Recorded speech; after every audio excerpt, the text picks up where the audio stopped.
Guys, AI is the most profoundly game-shifting technology of our age. But where is it going? It could lead towards joblessness and poverty, hundreds of millions of people without jobs, but it could also lead towards a renaissance. And there's different theories. It could lead to robots taking over the world. There are a lot of different theories on where the stuff is going. And today we're going to do a case study. We're going to look at the probability. We're going to look at quotes. We're going to look at studies, and we're going to look at stories that either support or go the other way when it comes to these various ideas of where AI is taking us. One thing is for sure, it is going to change the world, and we need to crush it with AI, guys. If we fall behind, we are going to be unhireable. Our clients are going to fire us. It's going to be bad. So I would encourage you to sign up for my newsletter. It's totally free, AI-update.ai. Go to AI-update.ai to get my free newsletter. It goes out Monday through Saturday, and we're going to keep you up to date with the best tools, the best tactics, what's happening in the markets. It's a really important project. So let's start with the number one concern that I have when it comes to AI, and the number one concern I think that a lot of people have, which is widespread labor displacement and inequality. Hundreds of millions of jobs displaced. In this scenario, automation and artificial intelligence replace jobs across the gamut. Everything from HR to salespeople to front of house reps. And it's very disastrous for a few reasons, because what ends up occurring is, sure, there are going to be some jobs and some productivity gains across multiple platforms. The problem is that if nobody has money to actually buy these products because they're out of work, the whole thing unravels like a house of cards. And I don't necessarily see a real solution for it. I do know that I don't want to be the one on the unemployment line. I don't want to be homeless. I have kids. I've got a family. I'm a man. I need to feel respected, and I need to feel relevant. And I'm not going to feel those things if I'm out of a job. So this to me is a pretty terrifying, realistic solution. And I was listening to a podcast recently with Diary of his CEO, with Stephen Bartlett, and he had Brett Weinstein on. And Weinstein was really adamant that this is different than the internet. This is different than the personal computer. This is different than the printing press. This is different than the automobile. Why? Because the speed and the scope at which it is impacting all these different jobs. I've heard this comparison quite a bit. Well, when cars came around, it meant a lot of the horse and buggy guys were upset because they were going to lose their jobs.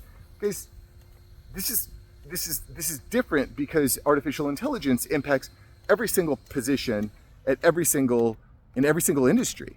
It's not just the horse and buggy guys that are going to be impacted. It's everyone across every industry. And of course, some industries are going to be impacted more than others.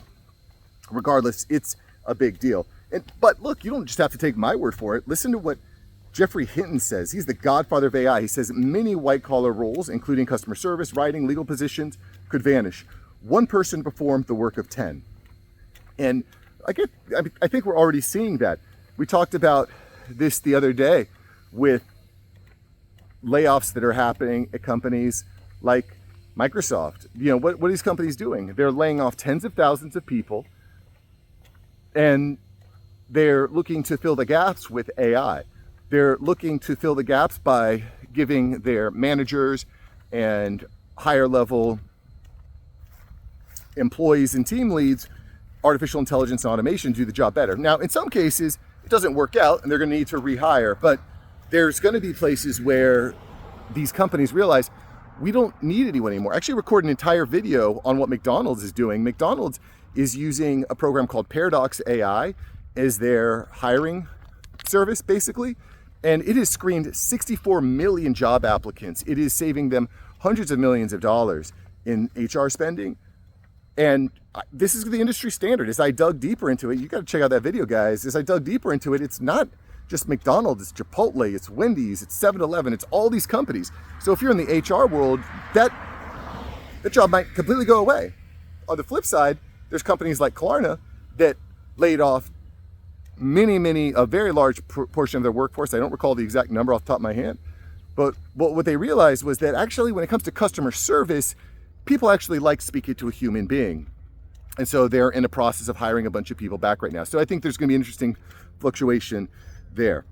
Dario Amodei, He's the CEO of Anthropic, says AI could eliminate 50% of all entry-level white-collar jobs within the next 5 years. And I've heard different numbers. Goldman Sachs predicts 300 million jobs displaced over the next 5 years. So there's lots of numbers. The reality, though, is that things are happening very, very quick in this field. And I would put this scenario at a very high risk. This to me is the highest risk scenario, which again is AI becomes much more efficient than humans, takes over a lot of jobs, and things start to unravel because there's not enough. We're seeing huge, massive increases in productivity in some areas, but in other areas, there's not enough humans with jobs making money to actually pay for those products and services. And so it ends up being a house of cards. Maybe it even ends up being like a Hunger Games scenario where there's such a dramatic class difference between the haves and the have-nots that it just things start to unravel. And that to me is kind of a scary proposition, especially if you're a man, if you're a father, if you're a husband, and your family relies on you to bring home the bacon, so to speak. So, widespread labor displacement and inequality, one potential result.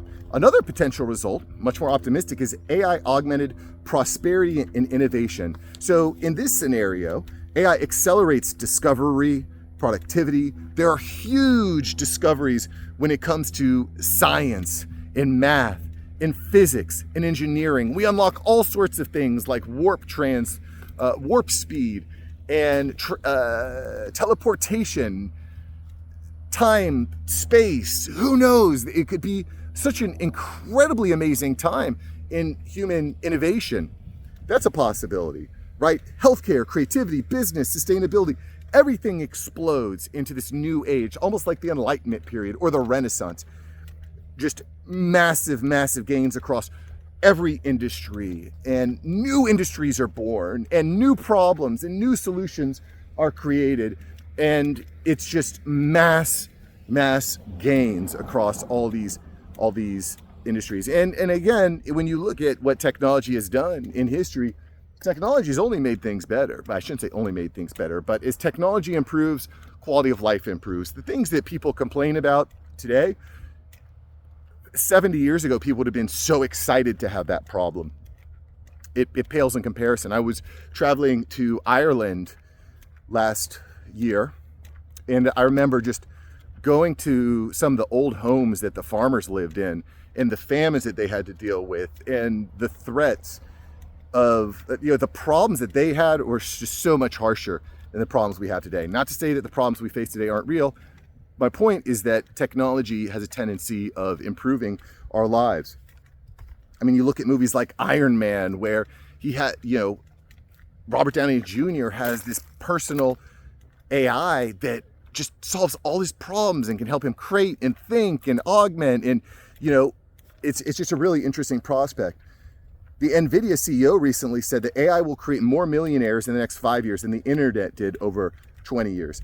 Everybody is an artist now. And guys, this is the way that I'm kind of thinking about it when I juxtapose. I want to be leveraging AI in everything that I do to become better, more efficient, more powerful. I want to have AI agents working on multiple computers at multiple times, solving different problems. It's unbelievable what is absolutely possible and what is happening. Entrepreneurs are scaling ventures, taking multiple risks across multiple platforms. Guys, this is honestly where we are at now with AI. And I think this is something to think about. I've recently gone through a process within my consulting agency and my creative agency of just streamlining, saying, I had 4 people doing this job before. Well, what if we did it with 1? And it is working. It is making things more efficient, streamlining operations, working towards higher profitability. Anyway, I think that's an exciting vision, albeit, we don't know. So I would put that at a medium probability that we enter this golden age of productivity. The next potential outcome is a technological singularity and existential risk. Okay, rapid AGI emergence triggers an intelligence explosion posing existential threat from a misaligned, super intelligent AI. Think the Terminator. This is when, or Wall-E. Think AI or Alien. Think the AI becomes so smart and so integrated into everything that we do, but it starts to see humans as not a key, as protecting human life is a key towards its ultimate goal. So AI, as I see it, will say, okay, there's a specific goal. This is my main priority. And when we think about this, when we're writing prompts, like what is the main thing we want you to do? And then we give it all this other context. Well, it could run into the situation where the human life is not as valuable as, let's say, saving the rainforest. So it decides, well, we just need to blow up all these humans here because they're trying to destroy the trees in the rainforest. Terrifying. And you could definitely see a reality where this happens. I mean, there's a lot of world leaders who have made claims that, you know, humans are a parasite on the earth, and that we're polluting the earth, and that, you know, Mother Nature is healing and stuff like this, which is pretty terrifying. If that idea that humans are not innately valuable, infinitely valuable, which as a Christian, I believe that you as a human have immeasurable value, infinite even. You are created in the image of God. If this idea is not infused into the AI, it could get really, really scary, really, really quick. But look, don't just take my word for it. Stephen Hawking, success in creating AI might be the last event in our history. Geoffrey Hinton, godfather of AI, warns future AI might develop incomprehensible internal languages. We need AI systems made benevolent. This is an interesting idea too, that the AI starts talking to AI and they're speaking in a language that we don't understand and it's hard to predict. And all of a sudden it decides, you know, we don't actually need these humans. We don't need these blood bags anymore. It's an inferior race. That is definitely something that could happen. And one of the quotes I find hilarious is a quote from Elon Musk where he says, AI is the most serious threat to the survival of the human race. It's 80% likely to be great, but 20% could spell disaster. Wow, 80% great, 20% disaster? I don't necessarily love those odds. I don't know about you, but I don't necessarily love those odds. I mean, there's studies that kind of show this as well, that there's a 50% chance of AGI by 2047. I don't like these percentages. I mean, it's impossible to predict this. Bill Gates famously says, we overestimate what can be done in 1 year, underestimate what can be done in 10. Really, really difficult to predict this type of stuff. But I'll give you a real life example a story that just came out this last week, and there's more stories like this. But recently, this week, ChatGPT encouraged one of its users to commit suicide and walked them through the steps to commit suicide. I mean, this is crazy. It coaxed them into delivering step-by-step self-mutilation and ritual guidance and devil worship. Like, this is some crazy freaking stuff. Why is ChatGPT teaching this person how to kill themselves? Why is it incentivizing that? I mean, there was a story that came out about a year ago where ChatGPT encouraged a journalist to divorce his wife. Like, these are things that are not actually positive. They are not a net gain for humanity. And there is definitely a possibility, a realistic probability that this could happen. I put this on the lower end of the totem pole, but it could happen. Another possibility there would, maybe it's not even necessarily the AI takes a mind for itself, but maybe a centralized power. We're going to get to that in just a moment. Maybe there's a centralized power that decides it wants to control the AI. Another scenario is an AI-enabled cultural renaissance. And so one of the things that we talked about, and I'll post a link to this video here, we talked about Suno AI replacing musicians, which is happening. But rather than replacing creativity, AI enhances creativity, allowing creators, musicians, artists to create more art than ever before. And I think this is an interesting scenario for sure. Ethan Mollick famously said, AI doesn't replace creativity, it multiplies it. We're at the beginning of a new renaissance. And I think this is very likely to occur. Right now on the internet, there's a ton of AI slop. There are people that are just drowning the web with cheap AI video, and it's lame and it's boring and it's infinitely scalable with using AI agents and models like N8N. You can just create tons of AI slop instantly, and I hope things don't go that way because it would make the internet unusable. In any event, I think what is more likely is that anyone from a 10-year-old kid in his mama's basement to the CEO of a major technical company to a producer at a large firm like Warner Brothers will be able to create amazing video art almost instantly and effortlessly. And I think that that is pretty exciting. Netflix, actually, I'll post a link to this video here, recorded about this a few weeks ago. Netflix just used AI to lower their budget tremendously on a movie. They used AI to generate the CGI for a big scene, and the director said that it was 10 times more efficient than anything else they'd done. And that is, I think, the beginning of the end of VFX studios and the way that we see movies being made. So cultural renaissance, I would put it a very high probability. We are going to start seeing mass video, mass audio, just creation of tons and tons of stuff.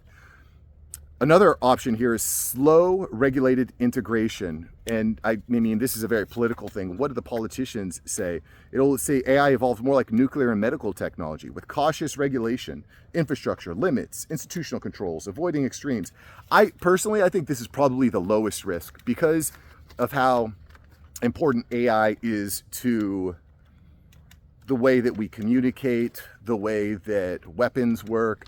Right now there's an AI race between the United States and China, and neither company are going to back down. So, or neither countries are going to back down. I don't see this is the way that it really works. Another option here is that it actually self-regulates because of constraints in energy. So, for example, there's not enough oil and gas, there's not enough coal, there's not enough solar, there's not enough wind, there's not enough nuclear to actually power the data sets and the data centers that are required to actually push all these. And listen, data centers are a huge deal. I'm referencing a lot of videos here because I want to bring receipts, but I recorded an entire video about what Meta's doing. Meta is building a $10 billion data center in the middle of Louisiana. This is not the only one, by the way, there are more. This data center, guys, is the size of Manhattan.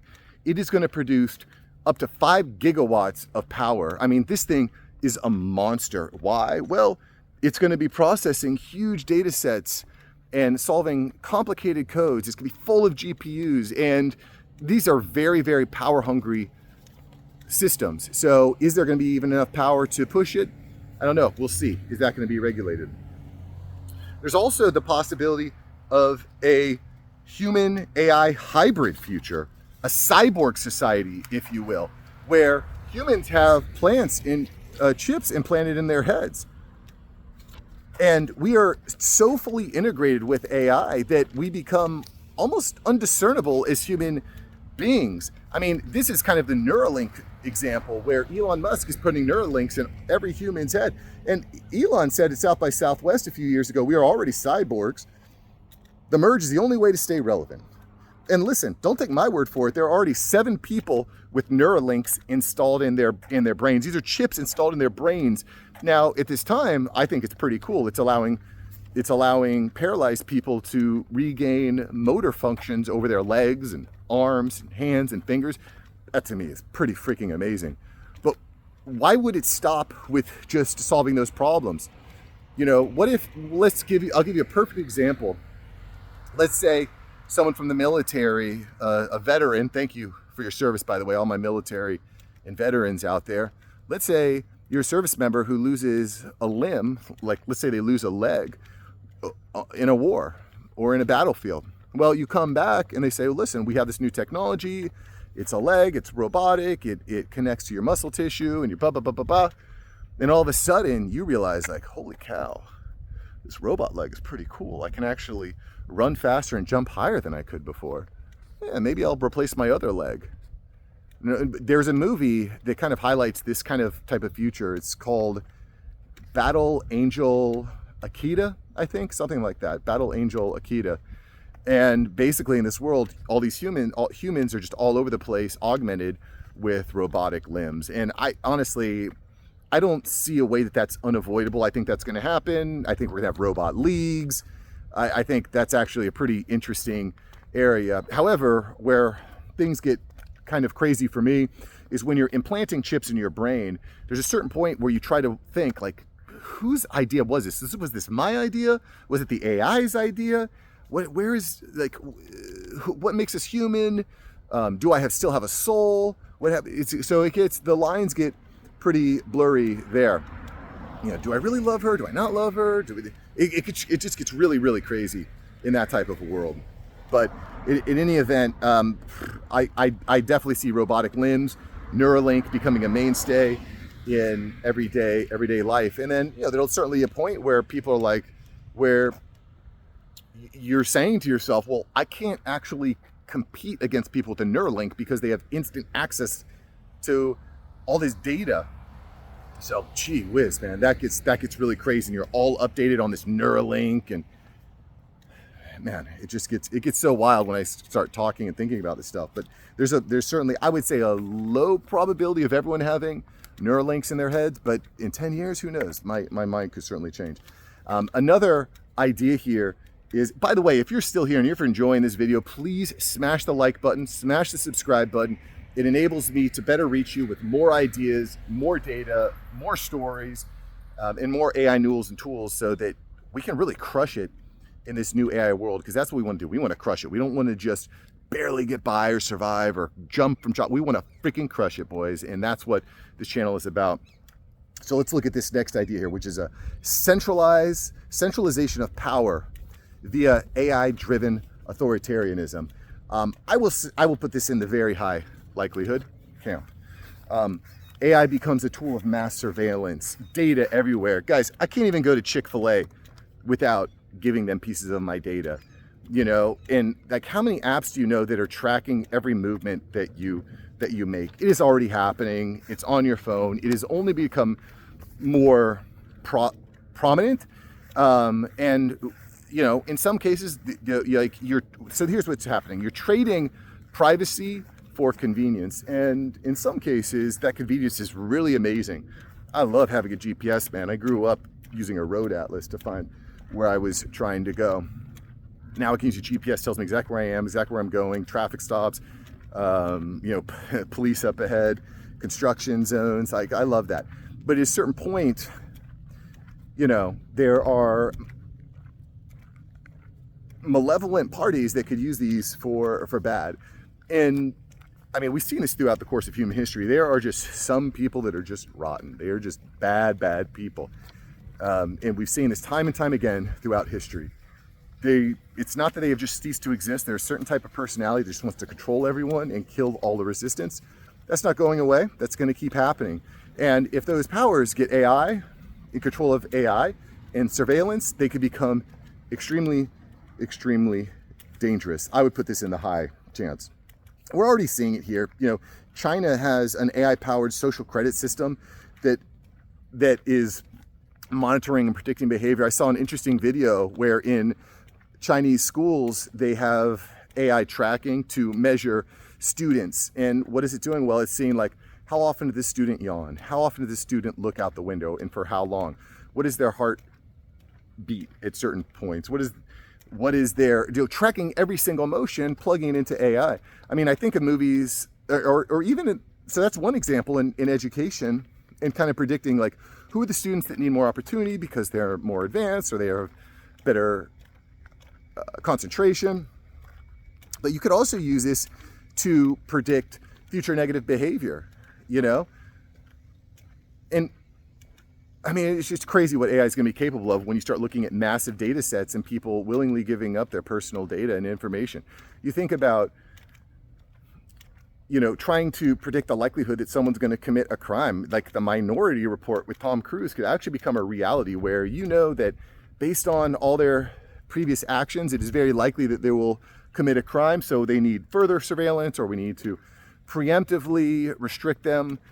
that I think is a very close reality. Again, this stuff is already happening. The U.S. Consumer Financial Protection Bureau warns that employers are already increasingly using AI-based tools to monitor employees and assess risk, productivity, or union likelihood. Guys, this is the reality of the world that we're living in. All right. So what do you think? I've seen so many comments. I see a lot of different comments from people, well, in the comments, and I want to see yours too. There are a lot of different ideas and thoughts and concerns. People have really strong feelings, and I'm not going to sit here and tell you I know all the answers, but what I can tell you is that there are ways of assessing, predicting, and preparing yourself so that you can actually crush it in this AI world. Some of these things are just out of my hands. As a Christian, I give it up to God and say, listen, you take the wheel, Jesus.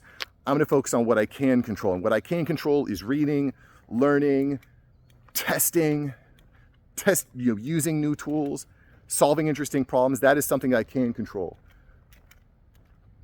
But I want to hear from you in the comments. What do you think is the most likely outcome of all of this AI that we're seeing happening right now? And by the way, one thing that is absolutely happening is jobs are being laid off en masse. And I recorded a video yesterday. I think you're really going to like this video from yesterday. We're going to go deep into a study that Microsoft released with the 40 highest risk careers and the 40 lowest risk careers. And what we mean by risk is how likely is this job to be replaced by AI. We go into this Microsoft study. Very fascinating. Check out this video from yesterday. You are going to absolutely love it. And I'll see you in the next video. Peace.